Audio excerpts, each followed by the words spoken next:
are back. You're listening to You Would Think, the Philadelphia Flyers podcast. I'm your host, Kyle Collington, and joining me once again, it's the one and only Mr. Kevin Durso. How are you, buddy? I'm doing well. How are you? I'm doing okay. It's a good show to be back. We're coming to the close of our summer schedule here. We are staying every other week through November, but we are getting back into hockey. We do have a preseason game to talk about, but unfortunately, I actually covered a live game last night, so it was you did. And I'll talk. There's something I do want to talk about with that game that really brings back that feeling of the norm a little bit. So I'll get into that when we get to the game. And we are going to put a pin in that because unfortunately, as has been the case far too often in recent months with this team, we have superfluous stuff to talk about that has just completely dwarfed any on-ice product that we're going to see for the next couple of weeks, at least during the preseason. Mm-hmm. None of it matters because the big stories, Sean Couturier is likely to miss at least, I believe we're looking at 6 months or at least half the season. There's talk that Ryan Ellis could miss the entire season, and given what happened last year, you can't help but think about his career. Mm-hmm. It's worth noting that Nolan Patrick may be retiring at some point too. It's not really super relevant for the current Flyers team, but I just wanted to mention it. Kevin, convince me that this isn't the Titanic here. Are we we're going down, right? Am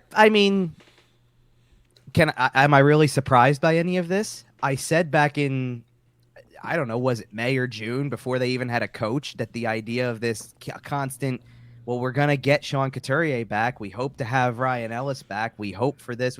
Hope is not a plan. That's why hope's not a plan, because you get guys off significant injuries, and it doesn't take much for a guy to be out long term. It just doesn't. That's what's happened here. And it's to two guys. Okay, listen, I'm not all that surprised. The only thing I'm really surprised about, and we'll get more into the Ellis injury probably at secondary, because I think the Couturier one is probably the bigger deal right now.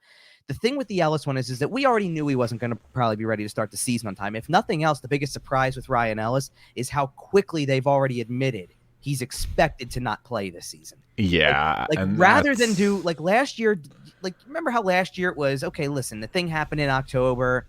All right, it's going to take some time. He came back in weeks. He came back in November for a game, and then he was out again, and it was again and again. And I don't think they admitted he was out for the year until technically March. It was like the All-Star break. It was crazy. I think it was later than that. You're right, it was. We knew it, but yeah, you know what I mean?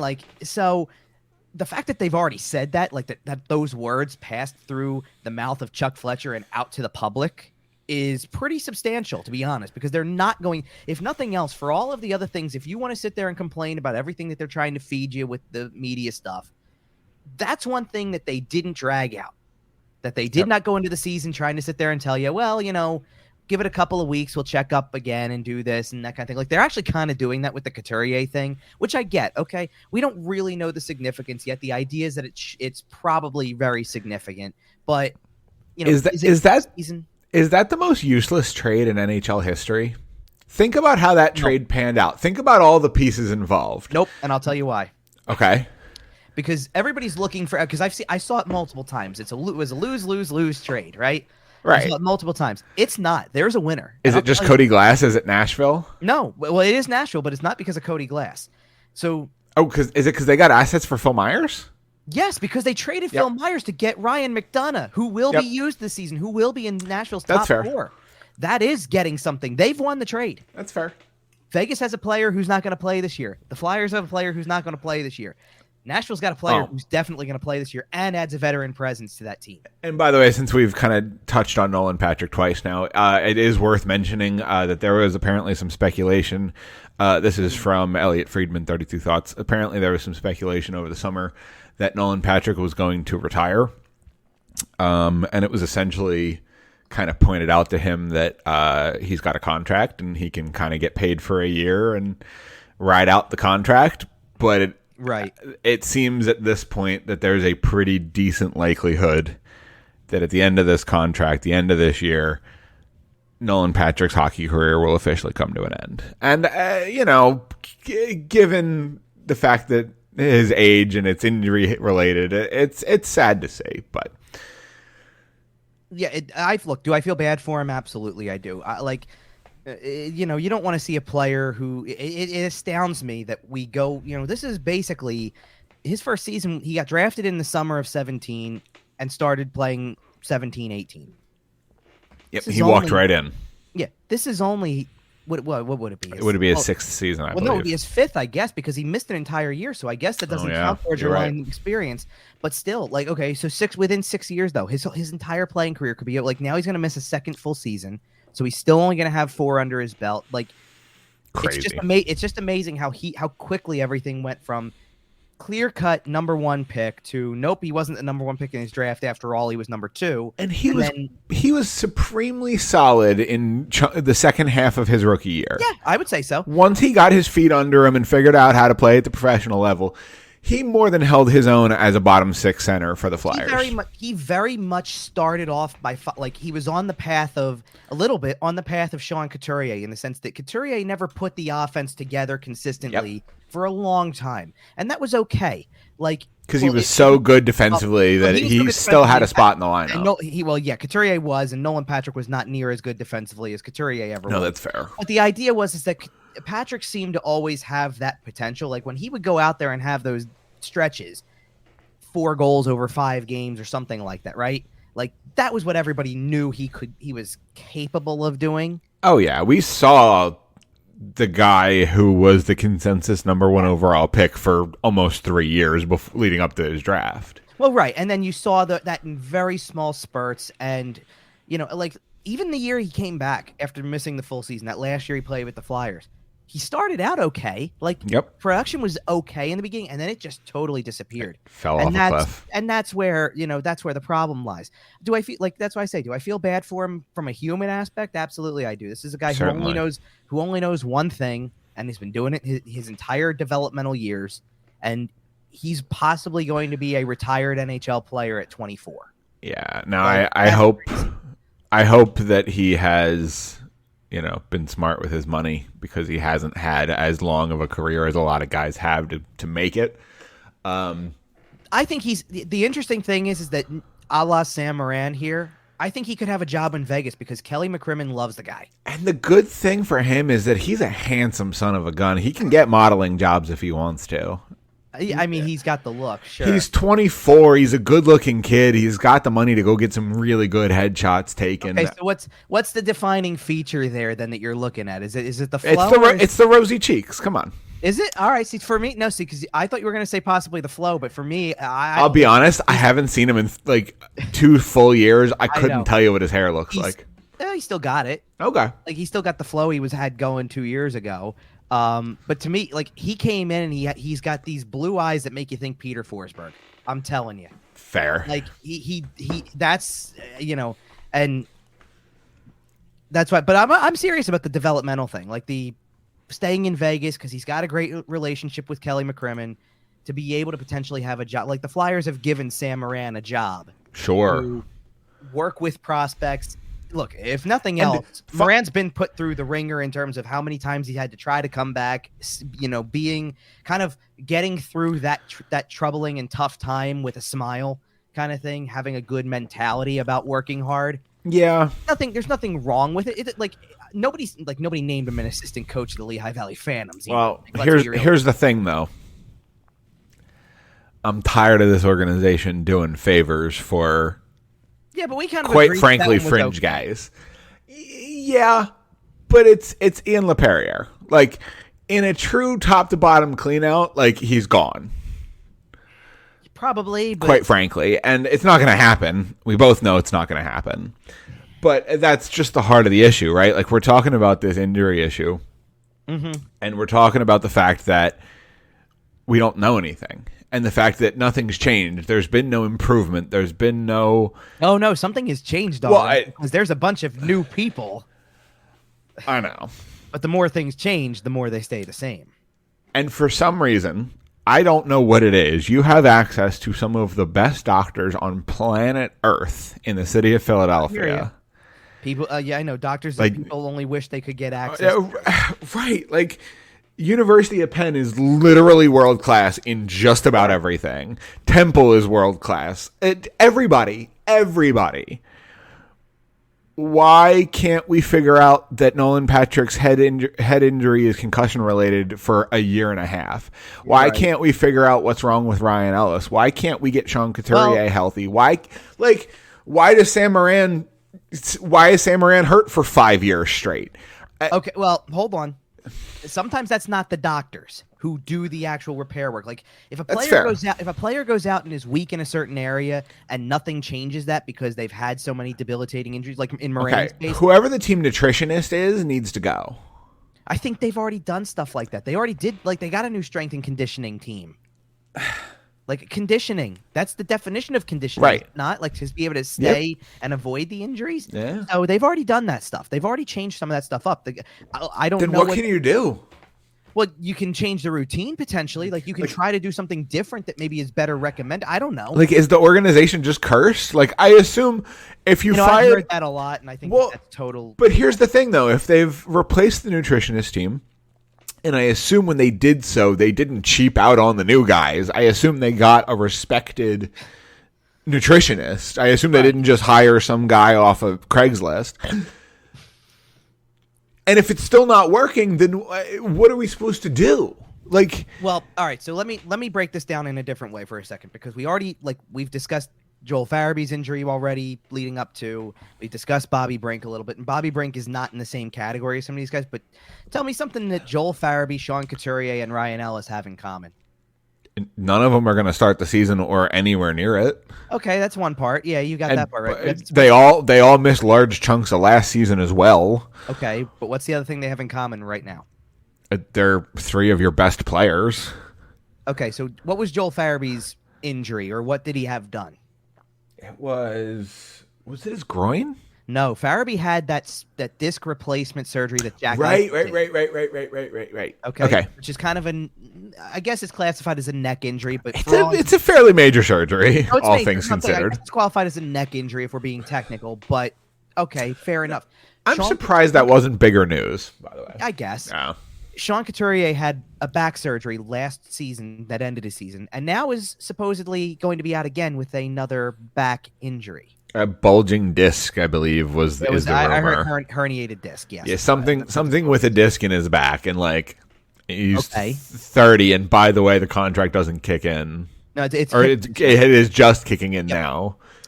And then Ryan Ellis, who for the first time in a year and a half, or a season and a half, let's call it, or close to a full season, whatever, they actually started to break down the multi-layering of the injury. Yes, there's hip flexors and all that type of stuff that get into the way, but they also sourced it to this muscle in the back. Now, do you see the pattern? Yep. Why are they all back injuries? Why does everybody have a back injury? Well, why is this becoming a widespread issue, especially for guys who are all over the place in terms of age? Like Joel Farabee is not the same age as Sean Couturier, and yet Joel Farabee does something, and I believe it was Farabee who detailed what happened, because Farabee's actually skating, doing everything. Like he could be back by the end of October potentially, honestly, if they bring him back at that early, if they choose to. He's non-contact right now, so he's week to week, but he's skating and doing everything else. He's going through the camp. He's as close as anybody who's injured right now. Hey, look at that. You Google back Dr. Philadelphia. You got Jefferson Health. You got top spine specialist, Penn Medicine. You got and I'm sure that Rothman Orthopedic. Well, and guess what? A bunch of them, at least one of them, works with the Flyers in some way, shape. I believe it's Rothman, correct? I think Rothman does like the surgical portion of it. Well, yes, Virtua Health is usually the overall medical sponsor, if you will, but like Rothman does the surgeries usually. Yes, I believe we need to reconsider those deals when those partnerships are up. I know it's been 30 years, and I'm sure there are people. But I don't think it has to do with the doctors and the construction of it. Something's wrong. Yeah, I think it's the conditioning. I think they're putting them through routines that don't prolong their health. That's what I think. Okay. And and by the way, to add to the back injury thing, by the way, a guy who we didn't bring up at all because I guess he's so low on the totem pole, but Patrick Brown is out week to week too, kind of out of nowhere with a back injury. Yep. So where is this all coming from? Why is it 4 guys with a neck or back injury all happening in the same offseason? Something doesn't add up here. Yeah, there's something going on. They're not doing something. I mean? Something doesn't add up. And look, in the case of Ryan Ellis, we were trying to go. Now I kind of got thrown off because I wanted to bring Patrick Brown into it. You had started to say something that triggered another response that I had that I think directly related to Ellis, and now I've totally it's gone. Like the thought process is just gone. So it's all right. We'll get back there someday. Leave a comment. Let us know what we were talking about. It's a lot. No, but it's just in general. Like, I know where I was going with this. Okay, so in the case of Ryan Ellis, because you can't say anything about Farabee or Couturier or even Patrick Brown from one off season to the next because he played last year and it wasn't a back issue that ever kept him out of the lineup. He broke his thumb or finger at some point. Yeah, it was something stuff weird. like that, right? So it was never that. Okay. The thing with Ryan Ellis though is why was the Ryan? Because you already brought up the trade. So why was the Ryan Ellis trade Ellis to Philadelphia for Patrick and Myers? Why was it just that? I think now it's pretty obvious that the Predators sold damaged goods. You were buying off the clearance rack, but sold damaged goods, and that you didn't do your homework. Yep. Like, there's no way you're going to convince me now that the guy can only play 4 games in his career's over. Yeah, there's no way you can convince me he was 100% for those 4 games. Well, we know he wasn't. Because whatever happened at the end of the preseason. So maybe a couple preseason games he was 100%. And he looked great in the preseason, to be fair. I'd argue he looked great in the first 2 games of the regular season. Yeah, he looked really good. He had 5 points in his 4 games. What was it? Not the first game, but they played Seattle in the second game of the season. He was great in that game. Okay, to be fair, everyone looked great that game. I understand. It was Seattle's 4th game, and the Flyers won 6-1. Yeah, but he had 3 points that night, I think, or something like that. Like he actually was like it's one thing to say everybody looked great, but okay, he played a good defensive game. No, he was the offense. Like he was all of a sudden, it was like, oh, maybe this guy's going to be the offensive point guy. Remember when Dave Haxtell came out to coach that game and had that big old mustache? Yeah, apparently he ditched that. I think so. I know, which was probably a good call on his part. All right. I can't help but believe that. Like, and we'll break down, like we already kind of broke down the Ellis injury, a little bit further, but I do want to talk more about Sean Couturier's a little bit. Yeah. Because of the fact that we need to explain where the presumed information is coming from that is very believable, don't get me wrong. Right. Versus what the team is willing to say at the moment. Because when I retweeted this news, by the way, before I wrote a story on the report that was out, I referenced something from a year ago that turned out to be true that everybody believed was totally false. That was a bunch of people said was false and turned out to be true. So, as per usual, because it seems like Anthony Sanfilippo is all over stuff with this team. Yeah, he's been good at this for a long time, obviously, not just the last few years, but he's been good at this. So as long as whatever the basement looks like doesn't result in his source getting fired, he's going to have some fantastic stories as this team self-destructs. I'm sorry, please go ahead. Yeah, I'm trying to get to the spot where he actually put it out there because I want to make sure I get right when all this came out. Before we actually just read into it, but he had the first report, obviously. Yeah, he was on the ground with it because it was before. Let's put it this way: it was before training camp started, which is already concerning enough, right? Right. Like the last thing you ever want to hear is. So here's where it was. So this was. The 19th, September 19th, which I believe was Monday. So Monday night, probably just a mere hours before, like, the Eagles were playing on Monday Night Football. Like, you got a bunch of stuff that's not, like, no one's thinking Flyers with 2 days to go until training camp starts, or which was Wednesday technically. So yes, this was Monday night. Right. And he tweets out, "I'm told that Flyers center Sean Couturier has a herniated disc in his back that could cost him several months, if not the whole season. I have a story coming very shortly." Which, okay, fine. Everybody starts to obviously run with this. One of the things I did when I retweeted it was to sit there and say that, like, listen, back last year at rookie camp, we're covering a rookie game that involves a bunch of other players, not this particular player, but he put out there that Sam Morin had suffered another significant injury. And within the next 24 hours, like I and a lot of other people kind of did the like, listen, if this is true and there's no reason to believe it's not, this is obviously that like huge to his future. Like this could kill his whole future, which it did. And the next day, Riley Cote put out there like basically from a text exchange with Sam Moran that everything was fine, and it turned out things got weird for 36 hours there. Right. And it turned out, and because of that, everybody, like a ton of people, totally eviscerated Anthony Sanfilippo for having supposedly wrong information. Turned out he had all the right information. And I actually, it turns out Riley Cote wasn't believable. Wow, crazy. Well, like, what a concept. No, but I'm not trying to deny that people don't have better sources in terms of like, there's guys who've played who know people in that locker room. I get it, but you know. I don't know who Riley Cote knows in that locker room. Well, they get all those except guys. Maybe literally Sam Moran, and that's about it. No. They get a bunch of those guys for Nasty Knuckles and all that stuff. Oh, like that. Sure. So like you've got, I mean, Provrov's been on that, and before like because of Giroux, like. That's fair. You're right. They were wheeling in everybody they could get their hands on. They did all of them. Provorov did the show. Zach McEwen did the frickin' show. I mean, like you got, Wade Allison was just on it a little while ago. They're even down to like they've had Keith Jones on there like recently, and it's like, okay, listen, that's a broadcaster who knows a ton of people. Like you're right. You can send a couple of messages here and there and figure out some stuff. But I even when I retweeted even said,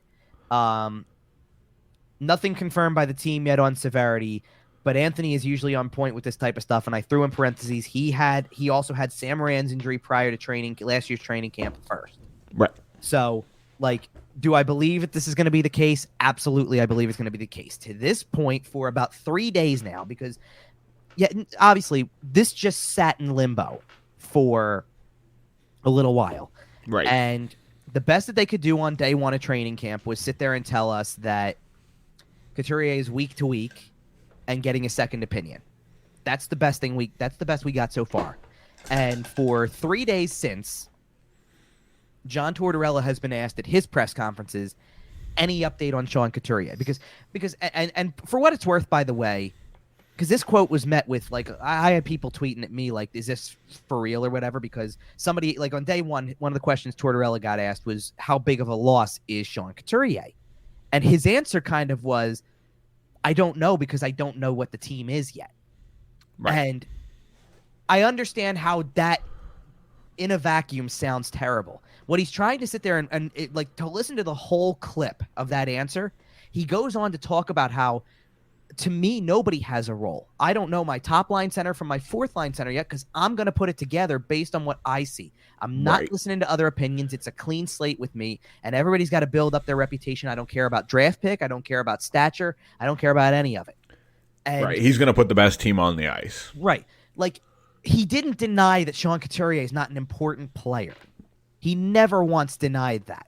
But he's sitting here saying, is he a top-line center? I don't know if he's my top-line center because I'm going to put it together the way that I see fit. Kevin Hayes might be the top-line center. If he goes through an entire training camp and says, you know what? Like, and that could have been with Couturier healthy for all we know. Sure. Like to sit there and say, hey, listen, I like Kevin Hayes' play better than I like Sean Couturier's. That's where I'm putting him. And you can disagree with it all you want to, but this is how he's conducting training camp.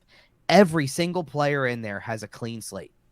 There's no, he knows that there's dirt to dig up from the past a little bit. He talks to people regularly, it sounds like, but there's, the whole thing about that. But he hasn't had an update, and basically because there's no update from this second opinion, they are not talking timelines when it comes to Couturier. My understanding of the injury, based on what Anthony put out there, is this, that it's probably at minimum a 12-week injury, which takes you to December. Right.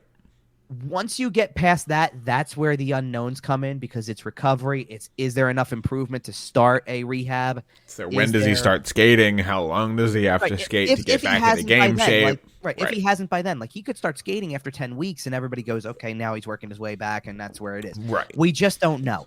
The ultimate thing is going to be if somebody in this whole line of things told him, get surgery. Because if he gets a surgery, he's going to be done for most of the year. And that's where I think this comes from. Like, they might be sitting there saying the second opinion is, do your best to let it heal on its own for, 4 weeks, 6 weeks, And when See we where follow, we're at. and when we follow up, the next step might be, hey, listen, this didn't get any better in that long a period of time. Now we got to do the surgery. And now, if that's the case, you're now in mid-November potentially to do a surgery like that. He's probably missing the rest of the year. Oh yeah, and You it know, turns out it's tough to win games without right a guy like Sean Couturier. And that's where it's coming from. And like are other guys detrimental to that were on that injury report? Are other guys detrimental? Like is Patrick Brown being week to week after his back injury, is that detrimental to who makes the team or who doesn't? No, because probably at the end of the day, one of the guys that you could pull up that's younger, who would play in Patrick Brown's place, probably is going to be an even swap in the grand scheme of things, right, in terms of talent level. Like it's not as huge of a deal. Joel Farabee might be week to week from here, but at least he's out there, he's skating. You see, like that was always the whole thing we talked about with Couturier, right? Like that, similar to Kevin Hayes, they were out there, they were skating again. Yeah, last season ended with a season-ending injury, but they're out there, they're doing their thing. Now that you know what happened to Couturier, and now that he may be not available, that changes the whole dynamic. Farabee, I feel a lot better about, obviously, because he's out there. You can see him out there, and you can see him trying to work through things. And I'll tell you, I watched him on Saturday at a practice. He's not 100% when he's shooting. You can tell. He's trying to work through it, and that's where they're working to build him back. Right. But whether that takes another month of practices or whether that takes 6 weeks or 8 weeks or whatever the case may be, it doesn't matter. We'll get to that when we get there. You have to start somewhere. At least he's on the ice skating around. His skating looks great. He looks fine skating. There's nothing wrong with that. It just looks like some of the other aspects, probably being able to take contact, which he's not cleared to do yet, and actually using, I guess, all of those muscles and all of that type of stuff where you're putting all of that pressure onto your back, onto your legs, onto your arms, that kind of thing. And that's where it goes. But, the Couturier one is a totally different story. And we have to keep in mind with Farabee that, he has to get into not only game shape, but John Tortorella game shape. And that's something we've talked about over the offseason. Right, which is why I think he's on the ice now, by the way. Right. Well, and we've seen Tortorella come in, and as camp has opened this week, we have seen that Tortorella system kind of start to work its way into camp, and things are intense. Well, because of the fact, we knew the injury thing, a little bit of discussion on Couturier's injury, the whole thing with Ellis being out for probably the entire season, to the point where Chuck Fletcher even said organizational malpractice, blah blah blah, the usual Flyers nonsense. To the point where Chuck Fletcher even said it'll be a bonus if he plays this year, kind of thing. Yeah, I get all that. That was the first day of on ice portions of training camp. They didn't use a single puck on the first day of training camp. All they did was skate. Welcome to John Tortorella training camp, ladies and gentlemen. Welcome to what a John Tortorella training camp is all about. Give me that scene from Miracle with the lights out. That is what it was. Again. I wasn't there on Thursday. I saw videos from some of my colleagues. I know Jordan Hall posts a lot. I don't recall. Usually Charlie posts a lot. Charlie O'Connor posts a lot, but I don't know if I saw some from him as much. There was a lot of videos going around, though. There was a lot of videos floating around, and ultimately, that is exactly what it felt like. Herb, the ring owner wants to go home. I mean, at least it was the morning, so nobody had to leave, to shut the whole building down or anything like that. But yes, it was very much, that kind of thing. And it's funny because, you know what? As the whole thing goes on, Tortorella's just standing there. Yep, you're just going to keep skating laps around me. He's standing at center ice. They're skating laps around him. They're doing suicide sprints from goal line to goal line. And that's what's going to be the ultimate test. Maybe, it's a little bit tough to say when we get into this first preseason game, because it was a lot of younger players. They played the minimum veteran amount that they had to, and it showed. And even down to that, it was still a look at guys, because I don't get into that with some of the other players on the training camp roster. Right. But when they get into, inevitably we're going to at some point here soon, maybe Tuesday, maybe Wednesday, get a playing roster that is, Scott Lawton's on the roster and Kevin Hayes is on the roster, and start to see some of the big boys, and Ivan Provorov and Travis Konechny and all that type of stuff, right? Travis Sanheim, And when we do, I want to see how they look from a conditioning standpoint. How are you doing in keeping, and whether you're playing against a team that is playing their veterans or not. Boston didn't play a veteran heavy lineup either. The biggest names they had at forward in the Craig Smith. Game, No, Craig Smith didn't play. Oh, I thought he did. Okay. No, you might be thinking of Chris Wagner, who played. Maybe that's it. But they had Jake DeBrusk was playing, and Nick Foligno played, and then defensively, Jakub Zaboral played, and that might have been. Did Brandon Carlo play? Nope. Okay. No Brandon Carlo. Goaltending wise, they brought let's put it this way: if goaltending, you can meet the veteran requirement. Minimum. With goaltending, if you can meet the veteran minimum with Keith Kincaid in net, then I guess that counts for something. But they didn't exactly send Linus Ullmark, right, to playing goal on the first preseason game for everybody. Well, and we expect that. Yeah, but you know what? If I'm not mistaken, if I saw correctly, Ottawa played a split squad the other day, and I think they split their goal. Talbot got one game to start, and interesting. What is it? Forsberg's the other one. Yeah, Anton Forsberg. So they both got half of one of the games, right? Which is an interesting way to do it. No, the Flyers didn't even do that, by the way. The Flyers don't know who their number 2 really is right now. Anyway. Right. So if nothing else, we saw the battle for number 2. Right. We actually saw the competition in front of us. Before we dive into that preseason game, did you have any other notes from the first couple days of Tortorella, or of Tortorella's first camp as a Flyers head coach? Yeah, actually, a couple of things, because of the fact that as we go into the preseason discussion a little bit here, I find Tortorella's tactics a little interesting for a coach compared to some of the other things we've seen. I think Alain Vigneault, when he had his first training camp, he was the first one I can remember who didn't coach a preseason game from the bench and sat upstairs to watch, and did it for one of the last games. But otherwise, I think had been coaching them for most of the preseason. Right. Tortorella does not even do that for the first. Tortorella already said not only is he not coaching the first 2 preseason games from the ice, he's watching upstairs because he feels like that's a better way to analyze the game and actually sure. And I love this response, to be honest, because we all know how competitive he is. We see the fire from Tortorella every single time he's on the bench. Yeah. And he even said, if I'm on the bench for a preseason, even if it's a preseason game, I'm involved. I'm trying to win. So I'm not watching for the right things if I'm involved in the game. So I want to sit upstairs, watch it from the right perspective. He's basically watching live tape. Right. And he's trying to, but and I saw where he was. They have the management box in the corner, and there's a little tiny box that's kind of next to it, and that's where he was. I believe, if I'm not mistaken, I could see 2 of his assistants, or at least 2 of the 3. I believe Darryl Williams was sitting next to him, and I believe the other one I could noticeably see was Rocky Thompson. Right. But Bradshaw was watching with him. Who's the other coach? Lappy was on the bench. And Lappy was on the bench with his assistants. Correct. Right. So it was the Lehigh staff. And that is going to be the case on Tuesday night when they take on Buffalo as well. Okay.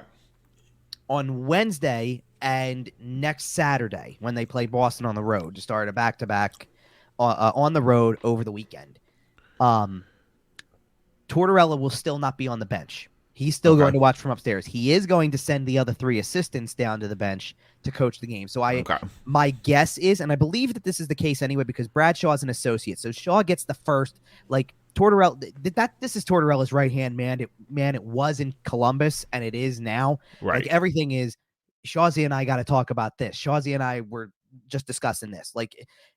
Clearly those 2 work together hand in hand practically. That's a duo. When it comes to lineup. But this was the way it was when he had Mike Sullivan. Just to be clear, when he had Mike Sullivan as an assistant, right? It was on an associate level. He wants essentially a peer who is the next in line as the head coach. Almost it's the bench coach in baseball thing. If I got thrown out, you're going to take over. So you're going to know everything. The first mate's got to have a good hand. Sure. And look, I think Bradshaw is a good coach to be on this staff because of the familiarity with Tortorella, because of what they did in Columbus from a defensive standpoint. That's Shaw's MO. You ready? Because this team is cursed. He has an NHL job within 18 months. Well, we'll see. Let's put it this way: if it could set up that way, and then Tortorella flounders until he finds a new second. I think Tortorella's got other guys from previous staffs that he could bring in, to be honest. That's fair. To be honest, they didn't exactly go easy pickings here. Well, they did with Williams because Williams was already here. Right. In fairness, but they didn't exactly go easy pickings with some of the others. What? Because they could have left Mike Yeo available as an assistant for him or something. Boy. No, I'm just saying, like, because instead of doing like that would have been more obvious, I guess. So they went off the board and they, grabbed, it's Rocky Thompson. We got Lappy off the bench in Philadelphia. I'm thrilled. And here's the thing: just don't. I don't discount the fact that I know he's coaching at Lehigh Valley. I know people have opinions on him from being on the bench and stuff like that. Don't discount that team won't be decent. Okay. The AHL team. Right. I know that's not what people want to see, but don't discount that. They might have a lot of good players. Yeah, my problem with that, and I think this is something I've mentioned before, from an organizational standpoint, Yes. with certain people in certain positions, Okay. I'm concerned that Lappy is next for the head coaching job. Because that's how this team tends to work. Because I've watched John Stevens get put there. I've watched Bill Barber get put there. Can I tell you why I don't believe that to be the case? Okay. Because John Tortorella is in year number 1 of a 4-year contract. Right. And I would be shocked if first of all, they still owe. I'm not saying right now. I'm saying in 2 years. Oh, I know. When Tortorella's run his course. So hold on. So in 2.5 years, when they're finally done paying Alain Vigneault and they can, at best, maybe he'll take over in the interim. You're right. Maybe about that. If he's still here because of the fact that who's going to call the shots? Okay, while Chuck Fletcher's calling the shots on all that stuff as president of hockey ops, you've got a point. But if he's not calling the shots and somebody brand new comes in, that's fair. See. No, that's fair. But I feel like you understand my concern, given the track record this organization has shown me. Because I know it's the easy play. I get it. Is it the easy play? And maybe that's exactly what the problem is. And then we get to say, easy way out. And then we get to say, look what we did. We built this guy up. We made him a head coach. We molded him in our image. Go forth, son. Go forth and coach the team to a 9th place finish in the conference. That's the problem. I hear you. Listen, I'm not going to sit here and try to spin the whole organization as sunshine and rainbows. I didn't do that during the offseason, and I'm not going to do it now. No. But, if nothing else, this is the only guy in the entire organization that's got nothing against him, as far as I'm concerned. There should be no strikes against this guy yet. Fair. Absolutely none. He has come in and been forthcoming and honest. Right, and it's interesting to me that he is not going to coach the first 4 games of the preseason. He's only going to coach the last 2 from the bench, which by that point, I assume you're going. Those are going to be your full roster. Close to, yeah, close to it. I mean, they're going to finish the preseason with something like 5 or 6 days to narrow down the final roster. So they don't have to play the full roster per se, but it's going to be close. You're not going to convince me that by October 4th it's not close. You're going to have your top 6 and your top 4 set by then, and those two, I think those are going to be pretty complete for those 2 final games. I would hope so. You'll see some mixing in the bottom 6 and maybe on the bottom pair just to see, if we're looking for final roster spot type stuff. I would hope so. I don't want to put anything past him. Maybe Tortorella's the type of guy who sits there and says, listen, I'm going to give, if nothing else, one big takeaway from Tortorella on day 1 of training camp was, I'm playing the kids. He did mention he'll play the kids. I think that at that point, depending on who, because I don't think they're going to that easily just waive people. Like, if you've got a guy who's, and I'm this is the first name I'm going to grab at that's more of a veteran that I'm grabbing out of thin air, but if let's say Zach McEwen. If Zach McEwen is still on the roster, but you're not playing him because you're looking at other people and his spot's a little bit in question, right? I don't think you're putting him on waivers to send him to the minors on October 3rd. Fair. You're holding it off until that day when 60 players are on waivers, not 4. Yeah, because Zach McEwen's not getting claimed out of that bunch, more than likely. But he might. Well, he might get claimed out of a group of 4. Oh yeah, that's what I'm saying. Claimed out of a group of 60. Right. More than likely, especially for teams that really do have hard decisions to make and are going to try to slip guys through the cracks to the minors. No offense to Zach McEwen. He is a more talented athlete than I will ever be, and I acknowledge that. Same here. But he's not a good enough NHL player to justify to make any decent team. No, I got you. He's not Pat Maroon. He's just not. But that's the point I'm making. I think you're going to get to that stage of the preseason, and there's guys like that last preseason game. really should still be a pretty young group, honestly. Like, Okay. I don't, and let's be fair, okay? Because you even said you're going to know, let's call it your top 4, top 6 kind of deal, so to speak. Then, like, I don't want to see Ivan Provorov play the last preseason game. I don't want to see Kevin Hayes play the last preseason game. We already know they're making the team. Like, that's absurd stuff. Unless they're not healthy enough to play, we know they're going to be there. Over under 0.5 Kate's brothers making the NHL squad. Oh, so wait, you're setting the over under at 0.5? Yeah. Oh, it's definitely over. I just don't know if it's if you would have asked me the other way around, if you would have said over under 1.5, we would have had it's tough. Okay. Well, because if Patrick Brown's not going to be available, you've got a fourth line center role. And a guy who can go down without going through waivers, correct? In Noah Cates? Oh, Noah definitely, yeah. I don't know about Jackson, to be honest. Jackson might be past that point because he was already a free agent. Oh, that's fair. So it's a little tricky. They had to re-sign guys like that. Like, since we're talking about the Cates brothers, yeah, we're on to the preseason game. I think we have to mention the fact that the Flyers beat the Boston Bruins. Well, the shell of the Philadelphia Flyers beat the shell of the Boston Bruins 2-1, with both goals being scored by a Cates brother, and that's kind of neat. Jackson Cates, by the way, saving all of us from preseason overtime with like 4. Oh yeah, clutch.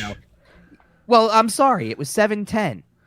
It's 7-10 left in the third period, and it's tied up. 7-10 left in the third period, and you're thinking overtime. If somebody doesn't score soon, that game's going to lock down fast, quick, and in a hurry. Well, and I, like you know what like is on tap. If you get to overtime, even if somebody wins it, then somebody decides, you know what? Why don't we do the shootout practice thing just for fun? Yep, we're here. We might as well. And then you're sitting there for who 15 knows how extra long. minutes. Yeah.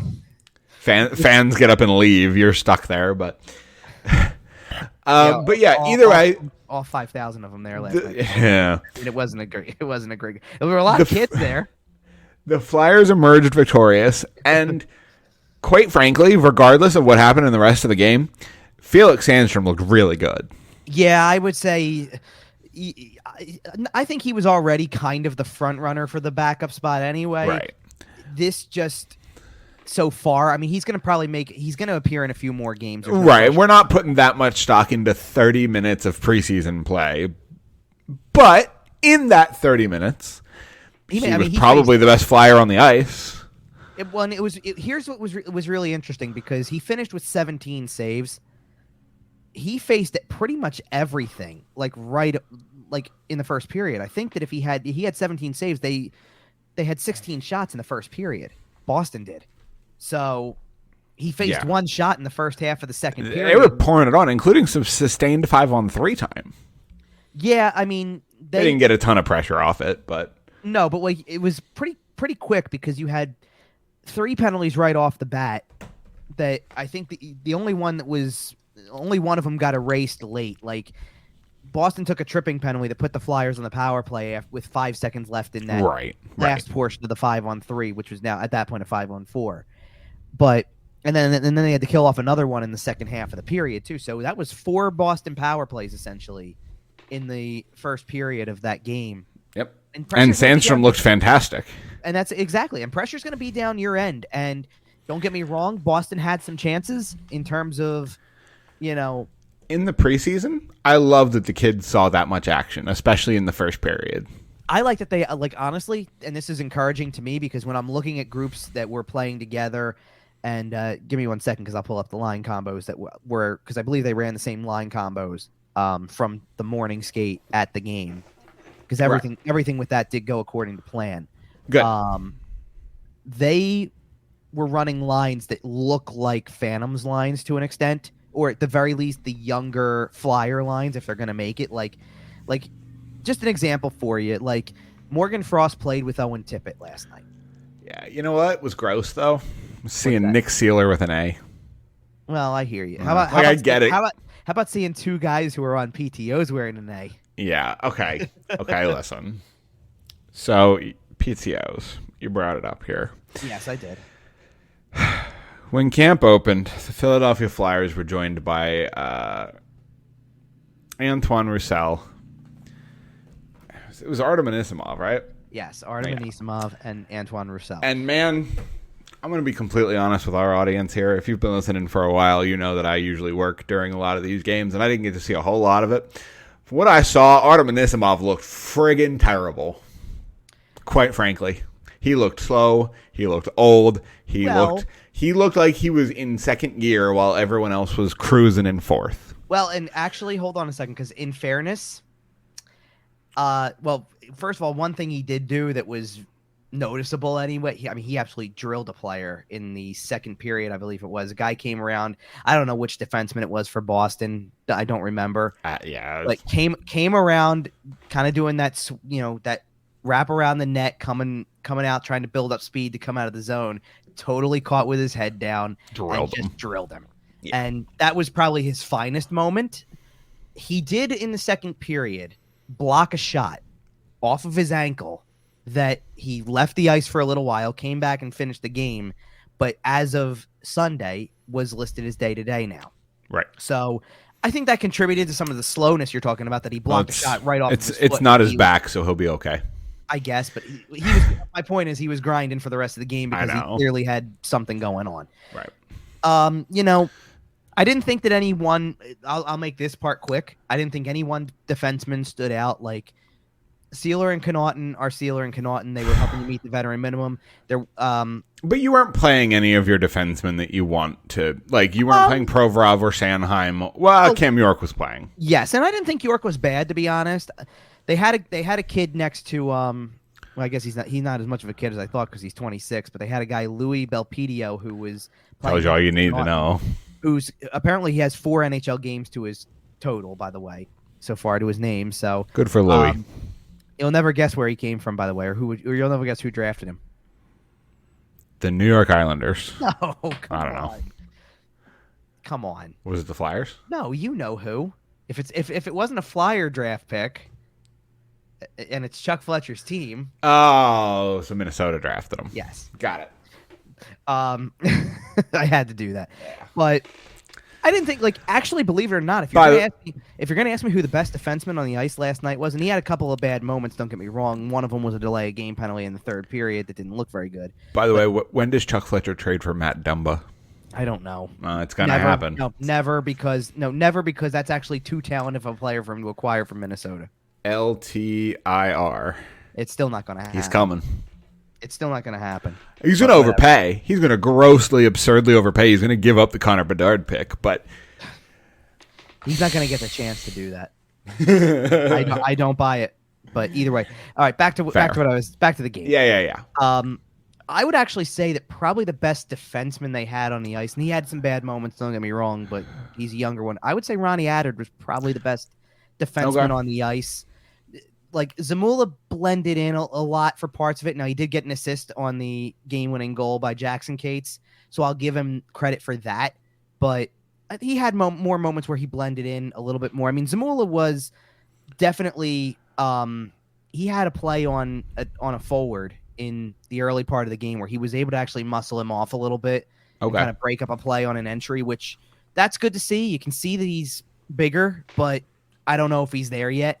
Like, sure, and he doesn't have to be. No, I mean, if you were going to tell me to pick a younger defenseman who's going to have a better shot of making the team, it might be Attard than Zamula at this point.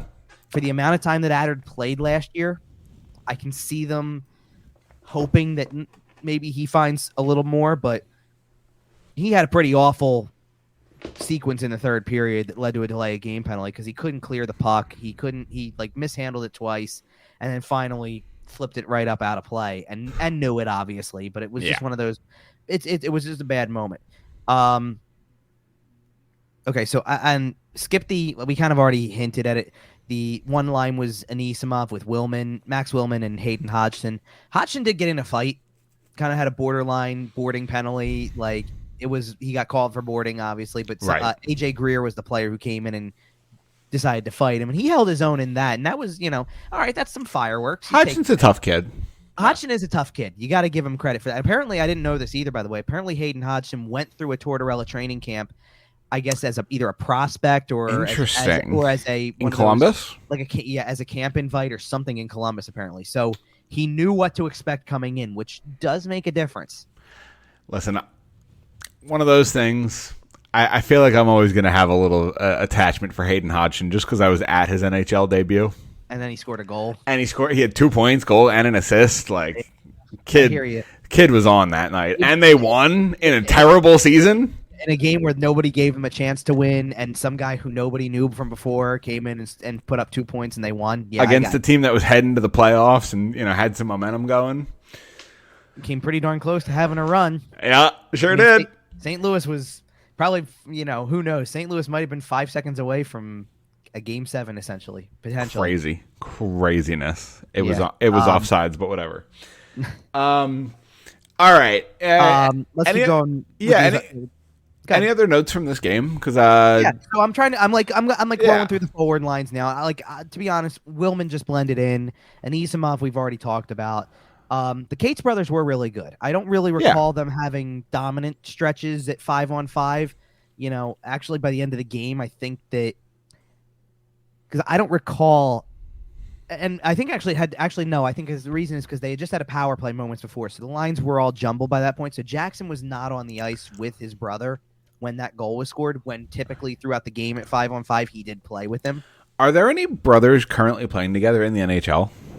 I don't think there are since the Sedins retired. Yeah, I don't know. I don't believe so. The Kachucks don't? No, they don't. I mean, there was an opportunity for that, obviously, but... Right. That would have been insane. Holy. A lot of people thought it. A lot of people thought that if he was going to push Calgary's back to the wall, here comes Ottawa. The Ben brothers do not. No, they don't. None of the Hughes brothers play together. Not yet. Not yet.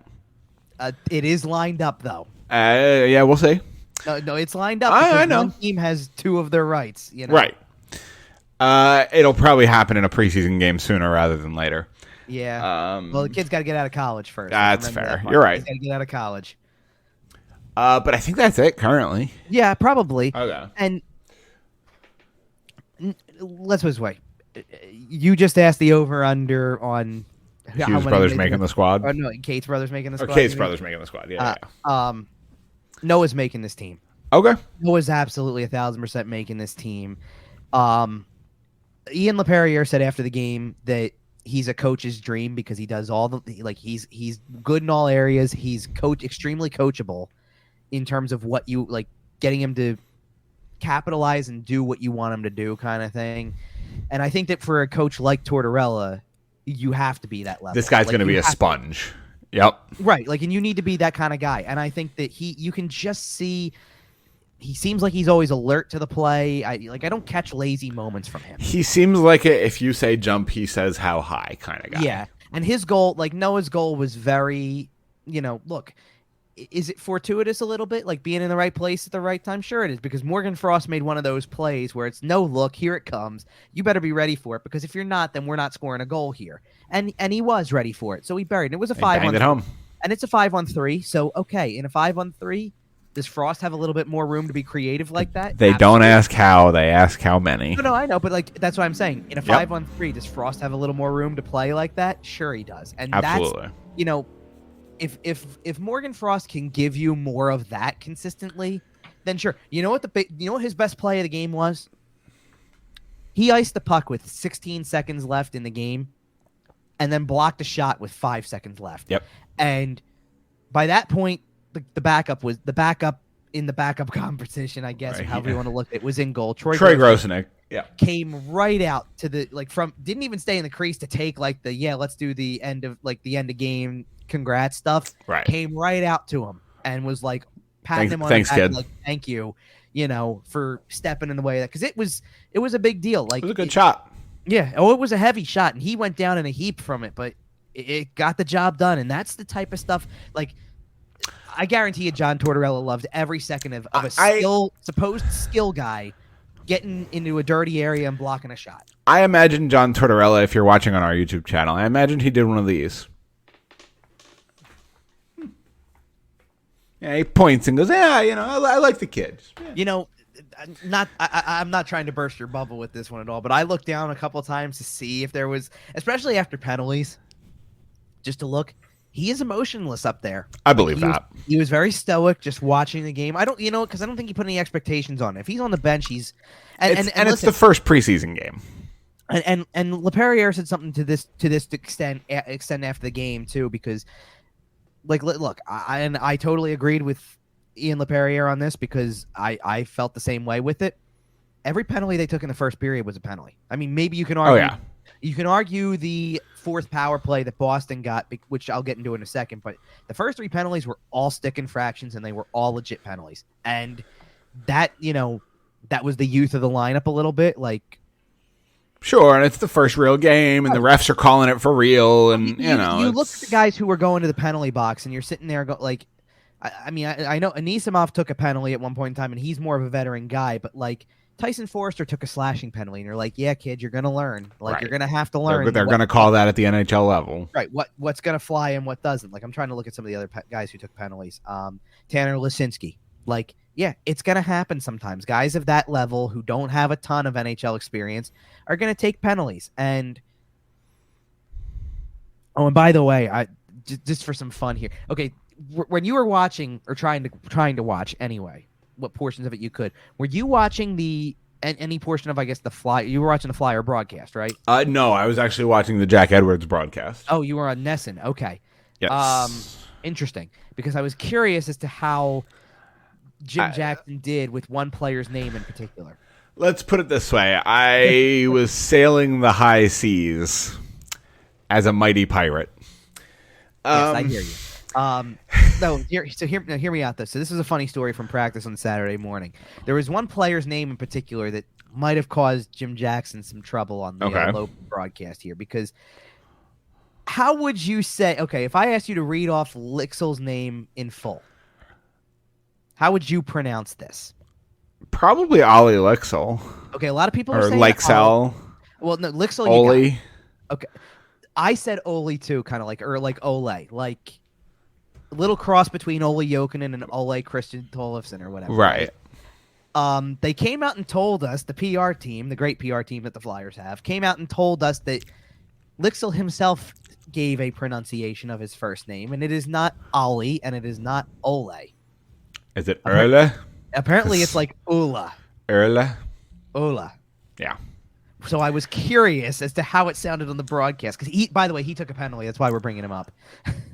But I do want to give, because he had a great rookie weekend and all that stuff, because he scored in both of the rookie games. He had a great scrimmage at training camp on day 1, I think, or day 2, because he had 2 goals in that too. Right. And let me tell you, kid's got wheels. He can skate. He was moving. He's definitely got a high energy level. Somebody to keep an eye on. I don't know. I don't think he's making this team, but if he's minors bound, watch him. Seriously. You know how over the last 3 or 4 years you've heard whispers out of the Detroit system? Yeah, they're bad, but this kid's really good. Yeah, they're bad, but this kid's going to be a star in a couple of years. He's got a little bit of that. I'm not saying he's there yet. Small sample size. And it's but there's a little bit of that. He might take a little bit longer to develop. He might go spend the year in Lehigh Valley. But he might come back next year and make the team and just be a 25-goal scorer right away. You know what this is, to be honest, though, too? Every year there's got to be, no matter how good of a team you're going to be or not, there's always kind of one guy in camp or one guy in your system that you start to see, from maybe even the beginning of camp, and you go, okay, I don't know who this guy is, but he kind of has come from out of nowhere. I remember when Mikhail Vorobiev made the team out of camp? Yeah. No, but it was man, he's doing so well and so out of nowhere that it's almost impossible to ignore. He's going to have to be on this team. That's right? fair. That's the difference to me. Nicholas Aube-Kubel was fairly similar. He was a little bit more of a higher draft pick. He kind of had those numbers in juniors. He wasn't as out of nowhere. That's valid. As say, someone like Lixel, by the way, just for reference, by the way, was a 6th round pick in 2017. At 168th overall. Sorry, and who made that selection? That would still be a Ron Hextall selection. Oh, okay. I'm just checking. So anyway, for context, last year he played in I guess so he was loaned, but he played at he played at the highest Swedish hockey level, and in 47 games had 14 goals and 34 points. Okay. When you're playing with men, right? Well, and when you're playing in Europe, that's pretty darn good. Yep. You know, like European hockey is not 35 goals and 100 points. Let's remember that, right? For what it's worth, because you added the playing with men thing. He's 23, but he's an undersized kind of guy because he's only 5'11". Right. So I'm impressed by his wheels. I think he's got good skating ability, and I think that, you know, he's got, you know, I'm seeing one of the things on his scouting report is about creativity. I see it. I can see it. Like, I just need to, you know, and I think that if he goes to the minors and he's playing at a high enough level, like with minor league level guys, maybe he's the type of guy who goes to the AHL and puts up 20 goals and 50 points in his first AHL season, because he's got the chops for it when he's played at that highest level of Swedish hockey for a long time now. Like, he's been kind of bounced around from Swedish team to Swedish team a little bit, but he's had 2 years and 9 goals, then the 14 last season. Like, he's going to be a fun guy to watch. Yeah, he's not. It's not like he played in Swedish leagues and did nothing. He was doing something, and I think that he's got a good minor league career, at least start to his minor league career ahead of him coming up here. Yep, and you know, maybe by the time we speak next, that decision will be made, and Lixel will either be on the roster or he won't. Yeah, and I mean, like, you can ignore some of the other guys, like to an extent. Like, Lixel played with Frost and Tippett. Tippett, by the way, did have a glorious scoring chance early and whiffed on it, unfortunately. But it just showed again, like, the puck continues to find him. He's got to score goals, but the puck continues to find him. And there's not really much else. I mean, we talked about the other PTO guy in Antoine Roussel. One good moment, though, that I know coaches were looking for, or that this team is looking for. Roussel got hit pretty hard in the first period. Yeah. Wade Allison didn't hesitate for a second. He just jumped right in, fought the guy. I believe it was Connor Carrick who he fought. Yes. And held his own. Yep. You know, took the instigator. I thought that was a little extreme in a preseason game, to be honest. Like, everybody's trying to get. They called instigators on both the fights, didn't they? They ultimately did, which evened it out, I guess. Well, by sure. the end of the thing, but like, I thought it was nuts that we're calling like in the regular. I wonder if that's something that's going to get cracked down on. Well, in the regular season, I totally get that penalty. That's what I'm saying. But this is a preseason where, like, you just cost the kid 17 minutes of his first preseason game. That's fair. Give him the 5 minutes, let him sit in the box and come back out and be part of the rest of the first period, not, you know, hey, you got to miss the first 10 minutes of the second period too while you're at it, bud. That's fair. You know, like that I thought was extreme. But he got asked after the game because he fought a guy in the rookie game, the first rookie game last year, right before the untimely injury that took him out for half the year. Mm-hmm. He fought a guy who must have been huge, 6'6" or something. He was like massive, that. Right? So he got asked something about, like, was it a little bit better because this guy isn't. It's a better size matchup, more of a better size, and he just looked straight at everybody and went, "Don't care, didn't matter." Love it. Would do the same thing over again. Bob Clark and Paul Holmgren are gonna love that guy. Look, Wade Allison's a fun guy. He really is. He's actually the exact type of personality that the team kind of needs a little bit. I agree. He's got the grit that a lot of people like, but he's got skill too. And I think even if the team is bad, he's a high spirits guy. My hope is he does make this team out of camp. By the way, I really hope he does because he's got the capability to do it. I like Wade Allison a lot. He's just got to, if he can stay healthy through the camp and actually work through it, he'll probably turn enough heads to be able to make this team. And you know what? We will have our decision on that by the time our next show goes up. Yes, because we are on our way out of here. But our next show, we will be between the end of the preseason and the beginning of the regular season, which means that show will be our regular season preview show. Make sure to tune in for that. Subscribe on our YouTube channel. Make sure to jump in for that. So I will say, by the way, to put a bow on the last night and all that type of stuff. One thing that was fun, well, it's particularly fun for me, but this is why I can share more stuff on here and all that type of stuff. I'll try to shift my head a little bit. My pass is behind me. Oh yeah, nice. Whatever. I was told, or a lot of us were told, for the first time in 928 days last night. We getting locker room back? Locker room. 2 words.